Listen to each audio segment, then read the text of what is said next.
Kollam Wayanad C Keshavan memorial കുടുംബാരോഗ്യ കേന്ദ്രത്തിലെ ambulance driver ഇല്ലാത്തതിനാൽ ഓടാതെ കിടന്ന് നശിക്കുന്നുവെന്ന് പരാതി.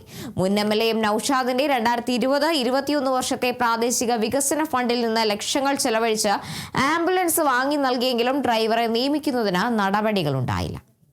അടിയന്തര ഘട്ടങ്ങളിൽ ഉപകാരപ്രദമാവേണ്ട ആംബുലൻസാണ് ആശുപത്രികളിൽ കാഴ്ചവസ്തുവായി കിടക്കുന്നതെന്നാണ് നാട്ടുകാരുടെ പരാതി.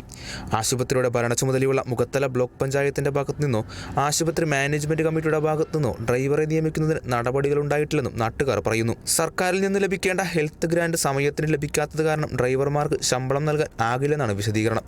സ്വന്തമായി ആംബുലൻസ് ഉണ്ടായിട്ടും അത്യാവശ്യ സന്ദർഭങ്ങളിൽ രോഗികളെ എത്തിക്കാൻ പോലും കഴിയാത്തത് വലിയ പ്രതിഷേധത്തിന് ഇടയാക്കുന്നു. കാരണം 5-6 മാസമായിട്ട് ഇത് ഡ്രൈവറില്ല.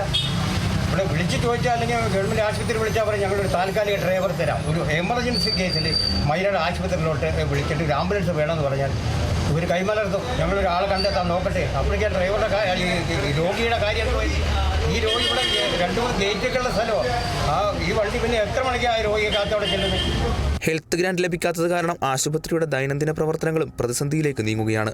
തിരുക്കൊച്ചി മുഖ്യമന്ത്രിയായിരുന്ന ശ്രീ കേശവന്റെ പേരിലുള്ള ആശുപത്രിയിൽ പിൽക്കാലത്ത് കുടുംബാരോഗ്യ കേന്ദ്രമായി തരം താഴുകയായിരുന്നു. ആശുപത്രിയിലെ 50-ലേറെ വർഷം പഴക്കമുള്ള കെട്ടിടങ്ങൾ അറ്റകുറ്റപ്പണിയില്ലാതെ തകർന്നു വീഴാറായ നിലയിലാണെന്നും അധികൃതരുടെ ഭാഗത്തുനിന്ന് അടിയന്തര ഇടപെടൽ വേണമെന്നും നാട്ടുകാരുടെ ആവശ്യം. കേരള വിഷൻ ന്യൂസ്, കൊല്ലം.